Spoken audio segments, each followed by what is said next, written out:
stray wanderers across the chambers. And welcome to this special Cabinet meeting on Thursday the 5th of June. We are here for, I should follow the agendas, tend to be a good idea. Item 1, webcast introduction reads as follows. This meeting is being webcast live to our website and will be available for repeated viewing after the meeting has ended. By continuing to attend this meeting, you are consenting to being filmed and to appearing in the webcast. I would like to remind all those participating in the meeting to use their microphones when they speak and to turn them off once they have finished talking. Item 2 is apologies for absence, for which we have none. Item 3 is declarations of interest. Are there any? No? Very good. In which case, come on to item 4, which is the Town Centre Strategy Report as set out, which I will propose. I think Councillor Leppard is seconding. And give a slightly elongated introduction.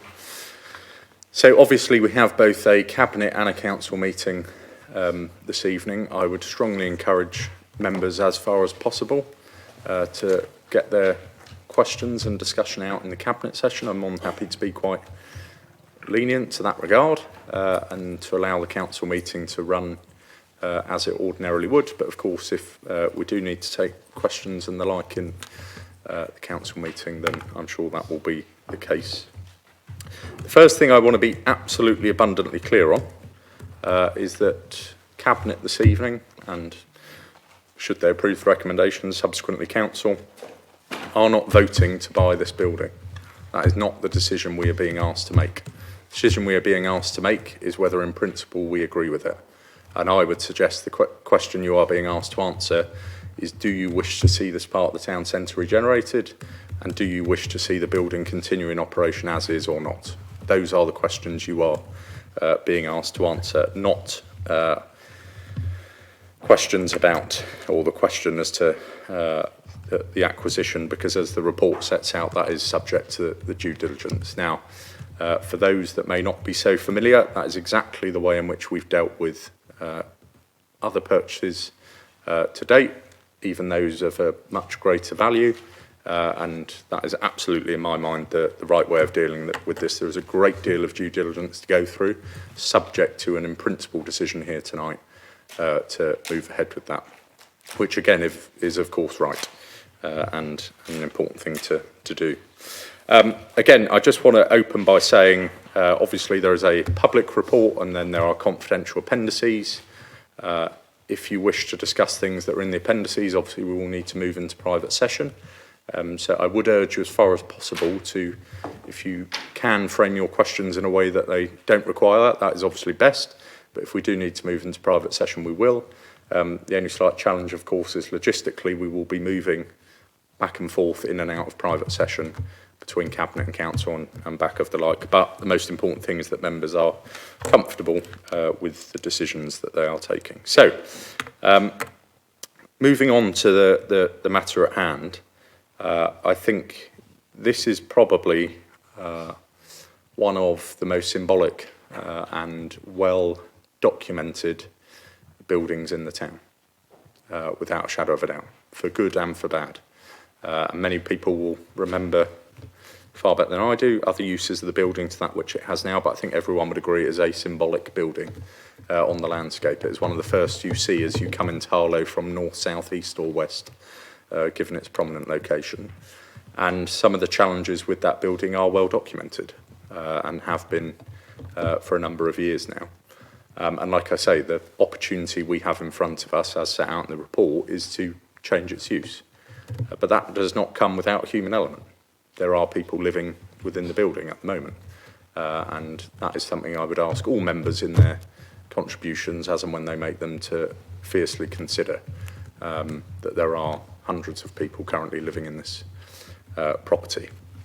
However, as I think the report sets out, as we have stated a number of times, our view is that this is absolutely key to the regeneration of the town centre. If we want to comprehensively redevelop in the way that we've set out, the way that we are delivering to redevelop the town centre, this is absolutely crucial to that endeavour. And to leave this building in its existing use would not only continue to suppress the values of the land and development prospects around that, but it would certainly mean that the development we bring forward is not a comprehensive one. Put all of that aside, there are also obviously structural issues with the building. There are structural challenges and logistical challenges with the building that we need to recognise. So we have the opportunity now, in a time-limited window, to answer those two questions that I will repeat. Do we wish to stop the use of the building that it currently has and put an end to some of those challenges for all the reasons that are well documented? And do we wish to regenerate the town centre? If your answer is yes to both of those questions, I would very much hope that you will support the proposals that are set out, because subject to all the due diligence we need to do, and I wouldn't understate how important that is and how much that weighs, you are just being asked for the in-principle decision to move forward accordingly. So with that, I shall open up to any questions.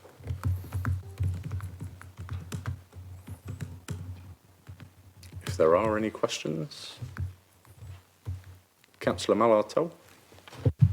Thank you, Chair. In a recent video posted by Harlow Council, somebody said, we are buying this building. We said we were buying this building, and we are, and yet today we come here to give delegated authority. Just the two kind of juxtapose against each other. When were the residents first informed of Harlow Council's intention to go down the route of buying this building? So I guess the first thing I'd say is it's interesting you raise this now and not on other acquisitions. For instance, on Strawberry Star, exactly the same announcement was made in the same way, and I know you didn't make the same comment, and likewise with others. But in terms of engagement with a resident by the landlord, which is obviously the proper route, it's right for a tenant's landlord to have that engagement with them. I understand they were in contact with them last week. Yep. Forgive me, but how many residents live in Strawberry Star? 0. Residents live in Terminus House. That is set out in the report. Any more questions? Councillor Durkin.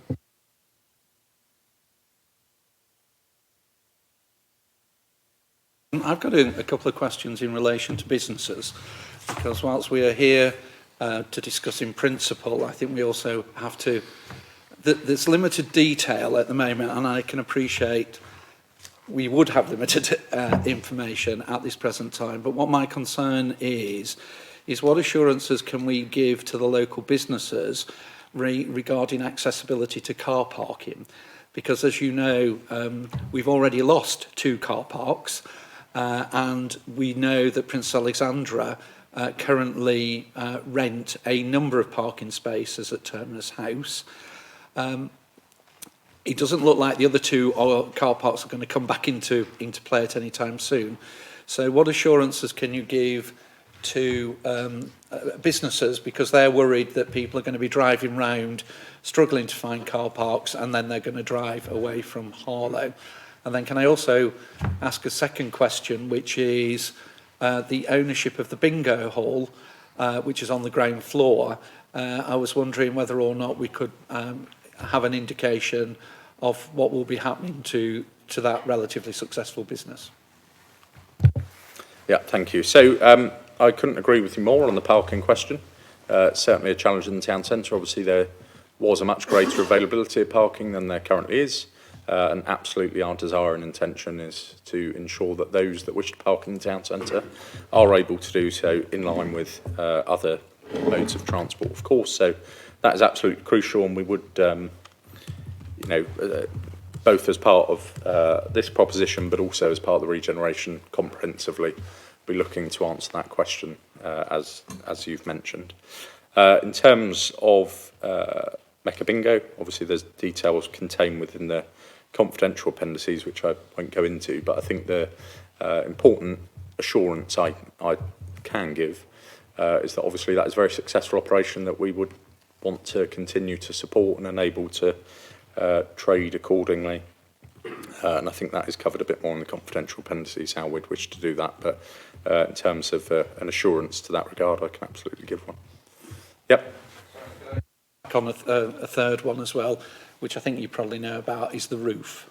And actually all the nests and everything that are up there for telecommunications, will at some stage somebody be looking at the impact and effect of losing those aerials or whatever you call them at platforms on the top of the building? And if so, is there a responsibility that we then have to try and find suitable alternatives because businesses rely on better access through social media? Yeah, and again, very sensible question. So if that's, what we move ahead to, then that would, absolutely the council would look to support the service providers in their requirements to have such things in place so there is proper connectivity in the town and the like. Councillor Morrison, you have questions? Thank you very much, Chair. I think that a very useful maxim, I suppose I could call it, for any responsible local authority is to do the right thing in the right way, for the right reasons, and ideally at the right time. And I cannot help but be a little baffled by some of the pronouncements that we have seen on various social media platforms in which you tell the listening and the watching public that this has already happened effectively. That's definitely the message that you have sent. And yet here we are this evening pretending that we are making the decision, a decision that seems to have already been made. Can you see that there's a bit of a credibility gap there, Councillor Swords? Well, again, probably refer you to the answer I gave earlier. I don't think it is an unusual thing in politics for someone to state what it is that they're doing. For instance, I will state that we are freezing council tax. We haven't set next year's budget yet, and the like. But like I say, we made the same announcement at the same time with Burnt Mills, with Adams House, with Acacia House, with Strawberry Star, and so on. So I shall certainly reflect on the comments that you make accordingly. Any further questions? Yes, I have another question. Incidentally, there's a difference between announcing that a local authority or council is proposing to do something or planning to do something or hoping to do something and actually doing it. And it's the last one that was in the message that you conveyed repeatedly over a couple of days. I was obviously riveted by all of those. I've asked this question already, but I think it's important. And you reminded us that it is crucial that we all show respect and sensitivity to the people, the individuals, the families, including children, who live in the building. So we're not talking about dumping, about local or London boroughs, dumping, etc. We definitely need to avoid all of that thinking and terminology. You told us during the briefing, which I think was last week, that, in fact, it's in the papers as well, it's page 6, number 15, a key condition, blah, blah, blah, all existing residents will be rehoused outside the district. How feasible is that? That is very important. How feasible is it? Yeah, thank you. Again, in relation to my own words and statements, I shall reflect on what you have said and consider that moving forward, but I think I've already addressed that point a number of times now. In terms of the deal that has been proposed and what's contained in the report and the detail that we can go into, I think the first important point to start from is actually what the council is intending to do, as I said, is first of all stop the use of this building in the way that it is. I cannot see that many people would argue that as a local authority we would wish for that building to continue in its current operation in the form that it is. I cannot see that that is an argument many people would make, regardless of how we got there and all of those things. But if as a council the question we're being asked, which it is do you wish for that building to continue in that use for exactly the reasons you've said and the people that live in there, I don't think many of us would come to the conclusion that yes, we do. So therefore the question upon the council, if that moves forward, is how do we best support those individuals into suitable housing, suitable alternative housing accordingly? What is the fairest thing to do for them and for the whole town and taxpayers accordingly. And that is the point we've got to with the heads of terms, some of which obviously not detailed in the public report, is about ensuring that those residents who, in any scenario, would not meet council housing, the housing allocations policy, would be dealt with in the same way that we would in any scenario, whether it's because of this building or any which building in which a private landlord is decanting it. But actually what we have done is ensured, what we seek to do, is ensure that all of those people are suitably rehoused. That's our intention. And are supported into accommodation which is much better than that which they're currently living in. So actually I take a slightly different tone to the response perhaps. But I think the third thing to say is this building is not without risk, as it currently is.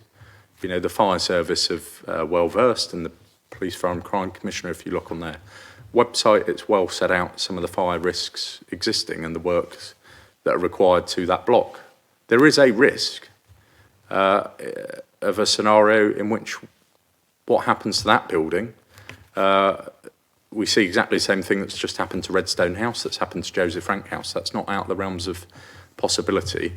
And that, I think, would create a much greater problem for us as a local authority and a much greater problem for the people living in it, facing homelessness at that point. So actually what we are intending to do is to suitably rehouse and ensure those people are suitably rehoused in the proper way. Councillor Malatel. Thank you, Chair. This is off the back of that answer. Thank you. Off the back of that answer, this is a slightly different situation from what is the norm because it is the council who are purchasing the building.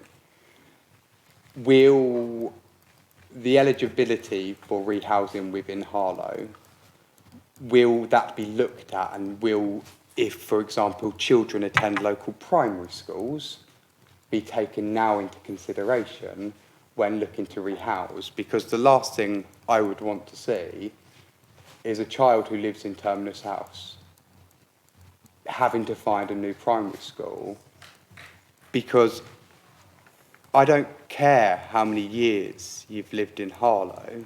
If you attend a Harlow primary school and that is where you're learning, it is a massive upheaval to find a new primary school very quickly. And I consider that resident a resident of Harlow. So there's a couple of things to say, respectfully. So the first is, in any scenario in which a private landlord and a private tenant, if a private landlord were to evict a private tenant, it is not automatic. They do not automatically qualify for council housing. The council's role in that scenario is to do its utmost to find them suitable alternative accommodation. So the first thing that would happen if they came to the council is we would work with their landlord to see if they could be prevented from homelessness. It's only at the point that we have a homelessness duty, which is not determined by the council, it's determined by law, the criteria for that, whether we have a homelessness duty to someone or not, at which point those decisions would be made. If we do have a homelessness duty and we've put someone into temporary accommodation and are then looking to move them into permanent accommodation, again, the first thing we would do is try and support them into private accommodation, not automatically ensure that they're eligible for council housing. The eligibility criteria for council housing is, again, well set out. Our housing allocations policy is well set out. And the thing I think that I would stress is this is not, we are not facing a situation where in that scenario where we have a few hundred people who are looking to the council to house them. As of today, we have thousands of people currently looking to the council to house them. So the decisions we take, the policy that we've set out, relies on two determinations. How do we best support those people most in need? That's what our allocations policy sets out, and how does it do it in the fairest possible way? So no, it's not within the council's gift to change the criteria for homelessness duty or not. That's set out by law. In terms of if we got to the scenario where the council did have a homelessness duty and was eligible for council housing, they would be eligible for council housing. What we're actually trying to do is to prevent anyone from becoming homeless and for the landlord, whose responsibility it is, to ensure that those people are suitably rehoused. So I think there is a slight misunderstanding, if I can call it that, to that regard and how we would reach that situation. Yep. Thank you, Chair, and I appreciate that answer. I'm going to give the council a lot of credit now. The work that was done around the eviction of Redstone House was thoroughly impressive. The support the residents gained from the council was second to none in a very challenging situation.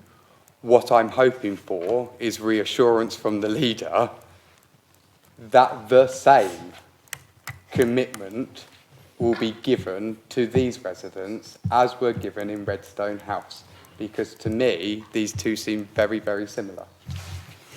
So the commitment I'll give you is we don't want anyone to get into that situation. What we're actually doing is trying to prevent that situation from happening. What I actually want is I don't want a single resident from anywhere walking through our door saying, I am homeless. What I want is for the private landlord, with the council support, is to find suitable accommodation for those individuals. That's actually what we're trying to do, not anything else. If any resident, as 369 as of this morning, are in a position of homelessness and the council has a legal homelessness duty towards them, we will discharge that duty as we do day in, day out. But actually what we're trying to do is prevent that scenario from happening at all. Because I entirely agree on the Redstone House scenario, but I dare suggest that we are talking about 220 households, not 23. And it's quite a different situation to that regard. So actually what we're trying to do is support people into alternative accommodation that is better than that which they're currently living in. And back to the point that I'm sure everyone would agree that that is a good thing to do. Got further questions? If you don't mind. Thank you for that answer again. I just wondered if the leader of the council regrets using the word dumping when associating for London residents coming here. I don't see that in the report. Councillor Griggs? Thank you. You and I have discussed this privately many times, and there are aspects of it of our conversations that I won't bring into the public realm because that would be inappropriate. However, one of the things that we have here is an agreement that we are dealing with people, with families, human people that are living in there, that for whatever reason, many have been placed in Terminus House, initially, probably for a number, against their will. But the time that they've been here, and it has been extended time, I mean, the term temporary accommodation is laughable when somebody's been in it for 5 years. There's nothing temporary about that. They are now, as Councillor Monotol said, we could consider them Harlow residents. They are working in Harlow. They are contributing to organisations, charities. They're volunteering here. They might have children in schools here. You have danced very carefully around answering the question. Danced so well, I mean, we should see on Strictly later this year, potentially. The question of, are you expecting all of the residents to be placed outside Harlow, which is what you've said. It may not be what it necessarily says specifically in the report, but in the film that you made, it specifically refers to the landlord of that property finding appropriate, suitable accommodation for those residents outside of Harlow. Is that still your contention? That's what should happen? No. So, yeah, I'm sorry you feel I danced. I don't think I do. I think I've answered the question quite directly, actually. But the point I come back to is the first that you made about the use of the building, people being placed there against their will, essentially. The decision you're being asked is, do you want to stop that happening anymore, or do you want that to continue to happen for years and years and years to come, or do you want to put a stop to that practice? That's the question, like I said, that you're being asked to answer. In terms of point about suitable alternative accommodation, the position which the council is looking to be in, sorry, I should start again. If there is a resident currently living in Terminus House, or any private property for that matter, that wishes to move and find suitable alternative accommodation by their own means, that's no involvement of the council whatsoever. That's entirely up to that individual to do that. If what you are, saying is, well, actually, again, sorry.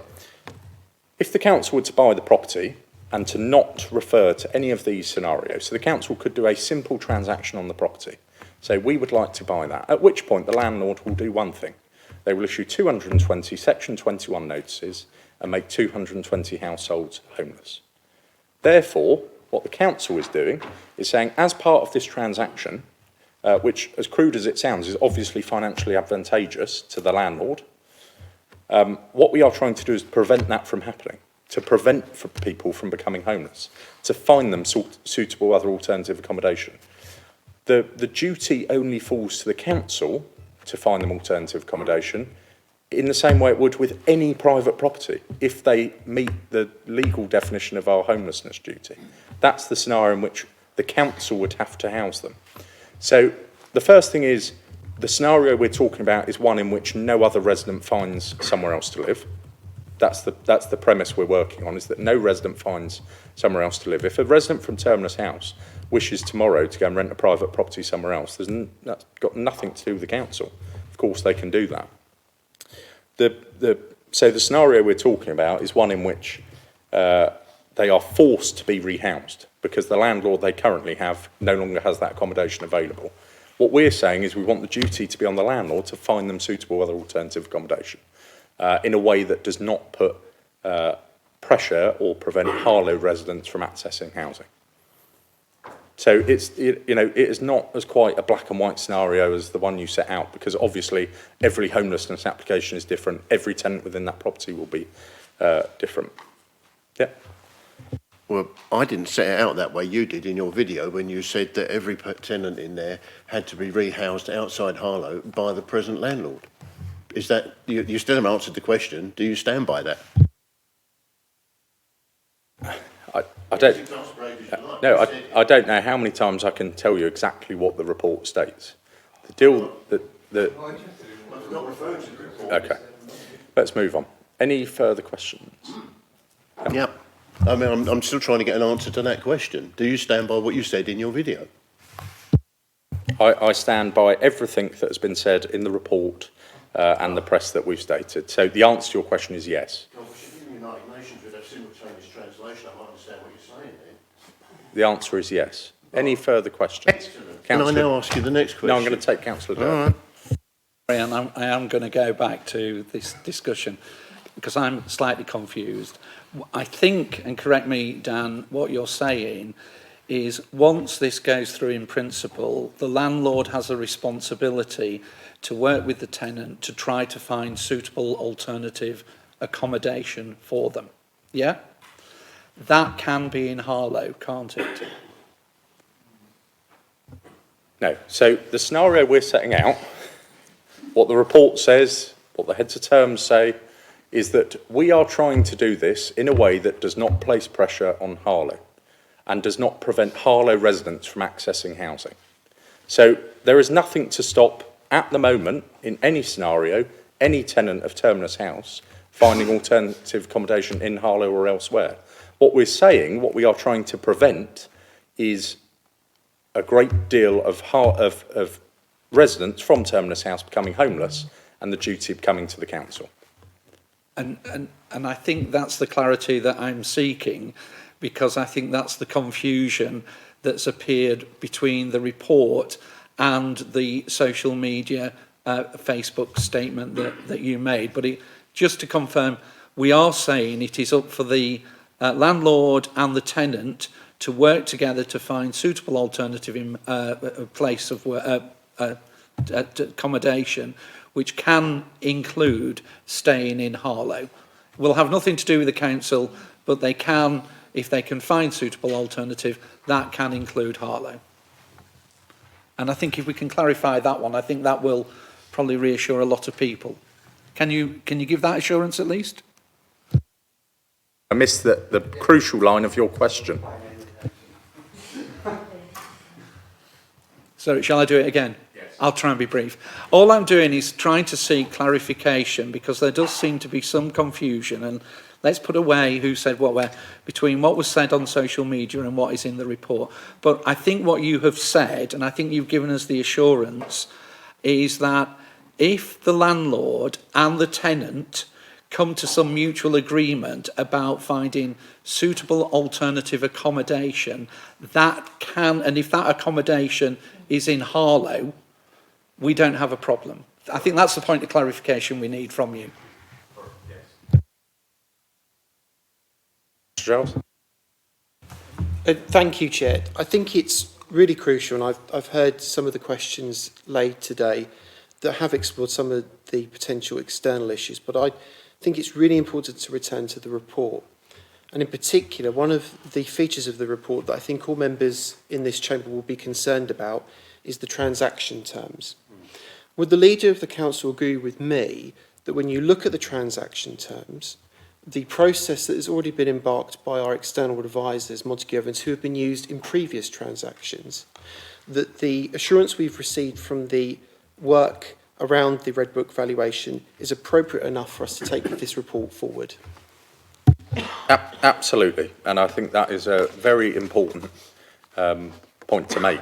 You know, lots of the questions we've had, and I absolutely understand why they're being set out. We are talking about scenarios we may never reach, we never intend to reach as per the terms. But to your question, absolutely, that is certainly the case.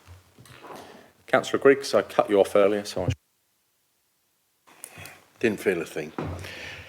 So, to return, and I'm pleased to hear that you're saying that any resident in Terminus House is free to seek alternate accommodation in Harlow. Is that what you're saying? Mm-hmm. So, we just happen to have a block sitting down near the station which is looking for new residents. So are you going to give some sense of priority to any applicants from Terminus House that might want to live in there? Look, just come back to one of the things I said at the start, and I genuinely appreciate why you're asking the questions, but I think actually what we're dealing with is quite a serious transaction. That's what we're proposing to do. So back to the questions I started with. Do you want this area of the town centre regenerated? Do you want to stop its existing use?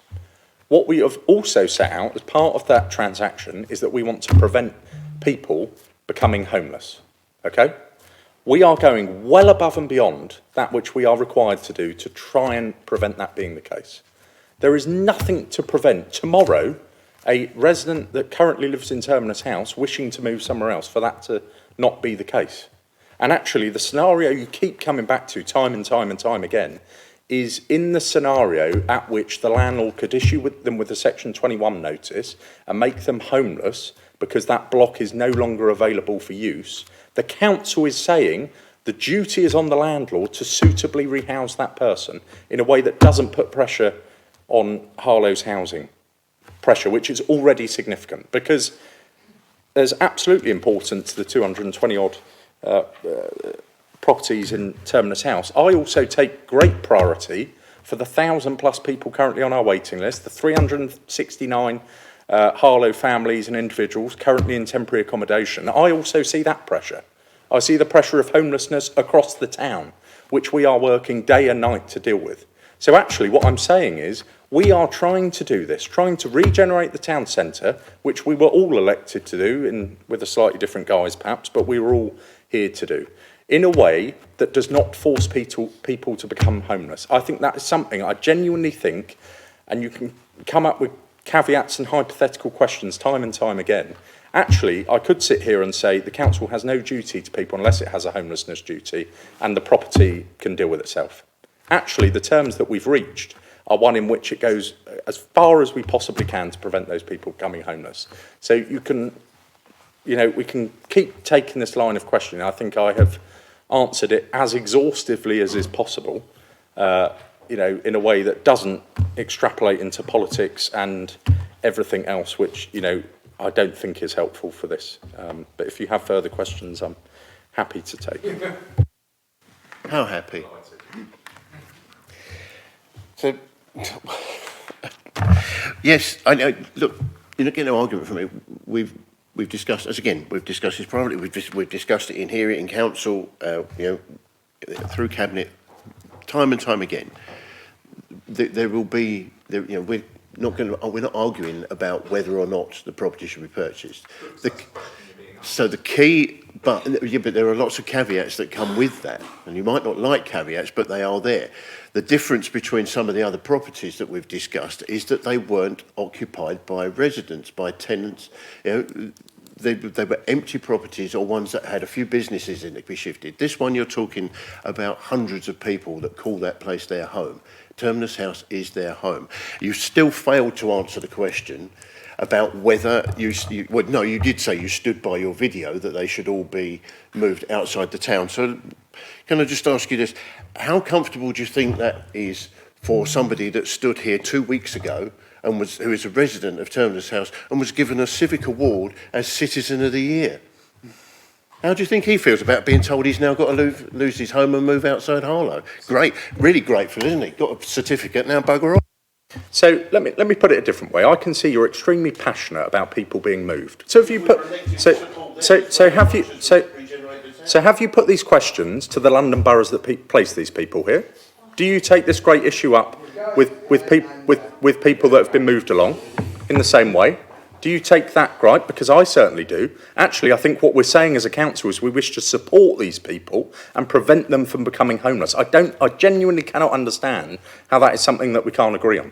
That we want to prevent people who in many scenarios, and I quote you said, have been placed here by other councils, so I don't understand your exasperation when I repeat what your own leaders said, that we are preventing those people from becoming homeless again.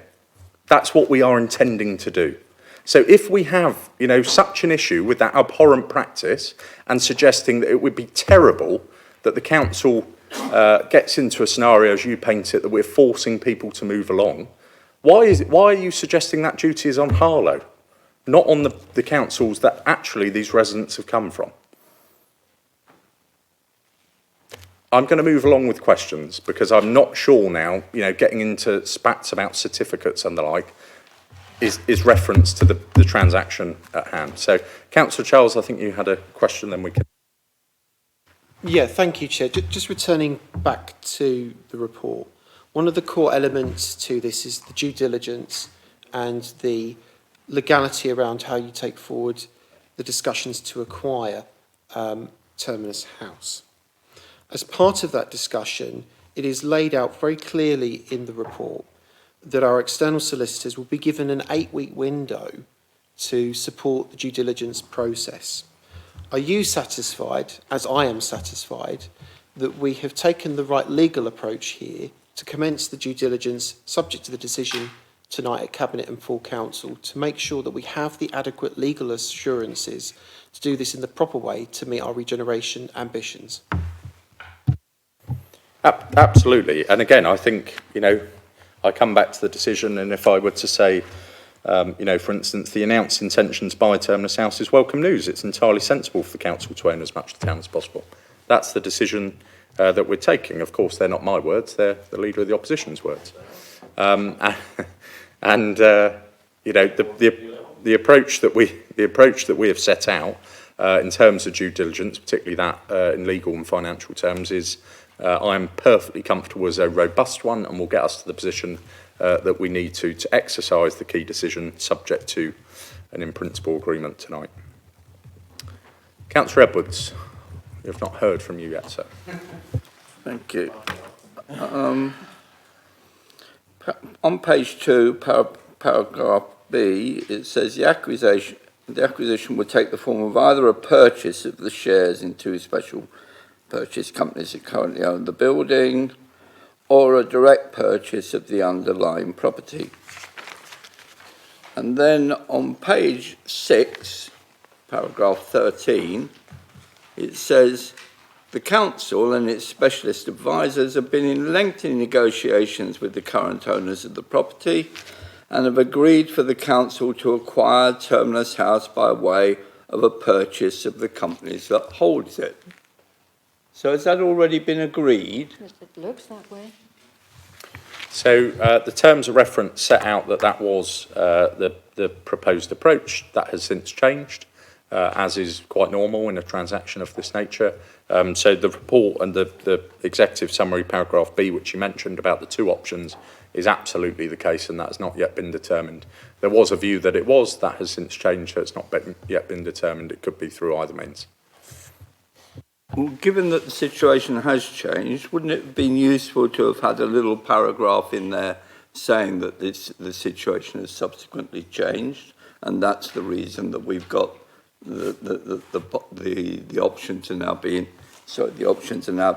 varied? Because otherwise it looks like, and certainly a statement was made by the company and the statements that were made, that you've already agreed a way forward. Now you're saying, no, you haven't already agreed a way forward. There are two possible options. No, I think that's a misunderstanding or perhaps misrepresentation. It doesn't change the proposal to acquire the property or not. It's simply the transaction terms that we're talking about, of which there are many that are subject to due diligence accordingly. So I'm sorry if you feel the report perhaps didn't set it out in that way, but I'll consider that. Councillor Mullard, so. Thank you. It's a lot of delegated authority to give to a leader of a council. On the 4 points at the start of the report, what function is there for councillors on both sides to scrutinise and to challenge any report coming forward or any deal coming forward? Because the way I read these recommendations today is, if agreed at Cabinet and full council, you, along with the 151 officer, can go off and acquire Terminus House on any terms. So can you talk to me about what opportunity there will be for councillors who are being elected to scrutinise any deal coming forward, and what are the timeframes for those to come back to Cabinet or back to full council for votes? Okay, so still a number of things, and perfectly reasonable question to ask. Still a number of things. This is actually, by the council's terms, not a large delegation. If you look at the transaction of Burnt Mills, for instance, significantly higher. If you look at the report you voted through in terms of Strawberry Starland or anything other, any other of the like, they're much bigger delegations than this. So I reject your proposition on that. In terms of the opportunity for scrutiny and the like, is the decision to acquire it would be a key decision. And therefore scrutiny and call-in and all of those things have absolute effect and considerations from Cabinet and the like. So it's not, in the way that you suggested, that I can run off and purchase the building with the agreement of the 151 officer. It's actually exactly the way we have exercised every other acquisition that we've made, and the delegation suggested is significantly smaller than the other acquisitions that we have made. Councillor Edwards, I think I may have inadvertently cut you off. I don't know if you have more questions. It wasn't intentional, I promise. Right. No, go somewhere else, and I'll come back to it. I just need to go back through the questions. Right. In terms, without going into the details of the valuation report, which was completed on the 25th of February, in terms of the valuation. Sorry, Councillor Edwards, that is exempt. That entire report is exempt. Right. That's exempt information, which in fact you've just read out. So if you want to deal with that, we'll have to move into private session. Yeah. Well, and if you do want to do that, without referring to that, but on the other hand, in terms of referring to this report talks as if there are significant issues in relation to updating the building with regard to making ensuring that it's fire safe, etc. And I said, without going into the details, in terms of just to be clear, you can't refer to or talk about the exempt appendices. Right. I think I get your train of question, which I'm more than happy to answer. And if I don't answer it, then perhaps we can Right, we'll deal try with then. it. Okay, I'll do my best. I'm sure it won't be to a satisfactory level. But He's not being telepathic, but I think we both understand. I am sure that's the case. So, Sorry. the report, the covering report sets out, for instance, in other options, paragraph C, and I think elsewhere, and I've already referenced about the question of fire safety of the building and the notice that the landlords have already been served in terms of the requirement to do work, which is obviously public information. So absolutely that is a risk to the council, and that's something that all the due diligence is well aware of, the due diligence that we're working through is well aware of, and something that regardless of whether the council was wishing to purchase the property or not, we would obviously be engaged with the fire service on. If you are suggesting there is a mismatch in information between the valuation and the work that was done and what the report says, there is obviously much more due diligence ongoing, and I don't see that there is any, in terms of the information the council is considering, any mismatch to that regard. Obviously, things have moved on slightly since the valuation that you reference sets out, but I am absolutely perfectly comfortable that the council is well up to speed and considering, and valuations consider, and the negotiations have considered the fire safety matters at hand. So I don't think that there is a split, as it were. Further, if I may. The purchasing of this property is just one element of it. There's nothing in here to be saying what we'd actually do with it once we've purchased it. There's certainly no, there's talk about at one point reducing the number of residential units is one, and there's also talk about redeveloping the whole sort of site, but that would come with huge implications in terms of costings. So what do you want to do with this? Other than to stop it being used in the way that it is at the moment, what do you actually want to do with the site? Well, as the report does set out, I wish to regenerate the site. What do I wish to do with the Strawberry Style site? What do I wish to do with other sites in the town centre? I wish for us to deliver our town centre master planning framework, which sets out very clearly what we wish to do with each site in the town, each opportunity area. The bit you're absolutely correct on is that your opening gambit of your question about the due diligence and business case that needs to be developed about what we wish to do with a site. Again, coming back to the point, what we're being asked for is an in-principle decision to move ahead. The question you're not being asked for is, how many bedrooms do you want in it? You're being asked whether you wish to see that area, whether you wish to take the consideration of that area or not. And again, I would just refer you to the other options about the risk and what the report says, and without detailing the confidential appendices, the risk to the council and to the town if we do not take this decision, because that's not something that's been questioned, interestingly.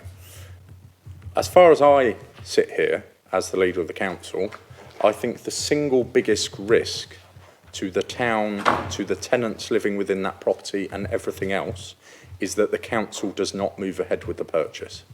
That's the single biggest risk to us as a council, for the reasons set out with temporary accommodation, the condition of the property and all those things. It's the single biggest risk to the town for a whole host of reasons that some of which we've already covered, but it would certainly prevent the regeneration in the way that we've set out. And it is the biggest risk to those current occupants of Terminus House. So the single biggest risk is not any that you've referenced, appreciate there are risks. The single biggest risk is that we do not move ahead in this way. Because as the report sets out, if quite reasonably, if the landlord were to invest further in the property and do the fire safety works, they are not going to wish to then dispose of it. They're going to wish to see the return on their investment. And back to the two questions I keep coming back to, do you want this operation to continue as is, and do you want to regenerate the town centre? I've lost Councillor Dunn, I think you had a question. No, sorry. Any further questions? Councillor Morrison? Thank you very much, Chair. This is really a continuation of the question that Councillor Edwards was asking just now, and that is the future. Once the building is purchased, which looks inevitable, Councillor Edwards was asking, what do you intend to do with it? And it's a perfectly reasonable question. The question that I'm about to ask, I have already asked during the briefing last week, or whenever that was. Was it last week? It could have been any week. When we reach the point at which decisions have to be taken about the redevelopment or whatever happens to the site, to the building, will there be Cabinet participation in that decision-making and full council? In other words, will we be involved in the decision-making later on? Will we be kept in the loop, or will another announcement be made? I have another question, but it would be interesting to me if you could answer that one. Yeah, by all means. So the first thing to say is I think the council has been very well involved in the regeneration of the town centre. So, for instance, the council's policy is to deliver the town centre master plan. That's the council policy. That's what we're working under. Until the council wish to change that policy, that remains the policy of the council which we're delivering. In terms of and I should have mentioned in response to Councillor Edwards, in terms of future redevelopment of the like, there obviously are details in the exempt appendix, which I won't go into, but draw your attention to. But in terms of further redevelopment and decisions of the council, they will absolutely involve the proper governance arrangements at the appropriate time in Cabinet and Council and the relevant boards, and it details about the Harlow Regeneration Partnership and all of those things. So, you know, again, it's not anything out of that which we already operate. So, yes, in answer to your question, absolutely. Further questions? Oh, yes, oh, yeah, just one question. Thank you for that answer. This evening, you used one of your favourite phrases, which is about and referring to London boroughs, the demonic London boroughs, those evil entities. And you gave the impression, to some extent this evening, but certainly in your pronouncements on social media, that every resident in that particular building was allocated accommodation there by an evil London borough. But that's not actually accurate, is it? They weren't all given housing there by a London authority, a local, London Council local authority. Can you tell us what is the percentage? If you have a number, that would be even better. But what is the percentage? What is the percentage of people, human beings, who have been housed there by a London authority? And is it all of them? Is what you said on social media correct, in other words? Okay. So firstly, just to correct you, that's not what I said on social media. No, it's not. I would refer you to a number of things. Firstly, the detail contained within the report is, you know, every single resident that's living in Terminus House, did they come from London Borough? No. Have many come directly from through the probation service from prison? Yes. That they are not London boroughs. Have many been placed by, or a number been placed by other council areas? Yes.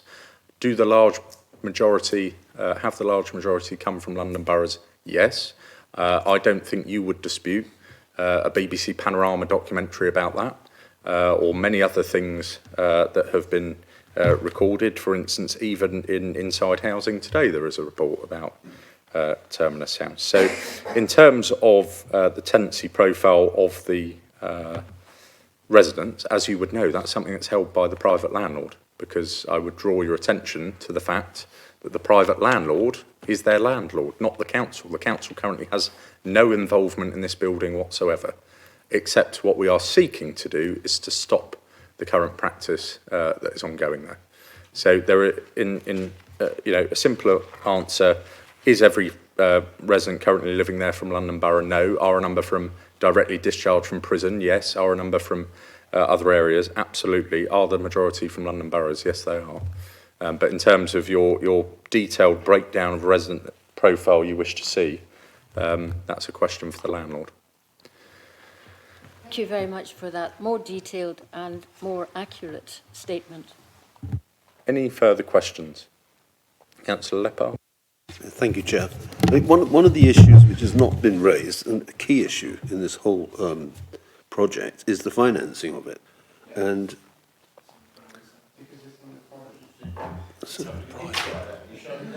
no, I'm not talking about amounts. I'm talking about concepts. Okay.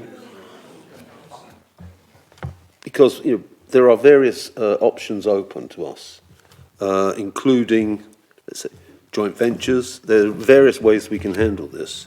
And these are all going to be explored within the approvals being sought. But I'm just surprised nobody mentioned it at the beginning. Any further questions? Councillor Edwards? I just wonder whether now that therefore the time has, we've been inhibited in part because of the fact that most of the information relating to the question that Councillor Lepard just raises, etc., and in terms of looking at what the financing is actually within these confidential reports. And if we're going to be doing our job properly, isn't that not now the time? We've had a public debate, as it were. Yeah. Is it not now the time for us to actually have some to actually look at some of the detail in terms of these confidential reports, in order that we can actually look at issues around what the financing is, and what the processes are, etc., and just look at that as a cabinet, because if we're going to hold, this is a serious, a very serious issue that we're embarking on, and we may all. I totally appreciate it. I think I've got the spirit of your question. Yeah. Can we move into private session is, I think, what you're referring to. I think you may have inadvertently promoted yourself to the Cabinet as well, but I'm not sure it's a place you wish to be. Are there any other questions from anyone they wish to ask in public session? No. In which case the question is for Cabinet, not the Chamber, as to whether we wish to move into private session now, or to take a vote on this and to recommend it to Council, at which point we could move into private session. I am just conscious there are members of the public here who would have to leave, and if they wish to see this carry on, come back and then leave again accordingly. So, I mean, my preference would certainly be, if Cabinet feels they are prepared to take a decision on this now, we take that. Sorry, Councillor Mullard, so I'm not aware that you're in Cabinet. If Cabinet is comfortable to take a decision, we will do so, make our recommendation to Council, and then we can move into private session in Council if that is required. Yeah. In which case, I will move to the recommendations as set out in the Cabinet report and ask whether they are agreed by the Cabinet. Agreed. Very good. In which case, we have made our recommendation to Council. This Cabinet meeting finishes, I can't see it, just before 8 o'clock. I'm sure there will be a few minutes grace while we rearrange ourselves accordingly.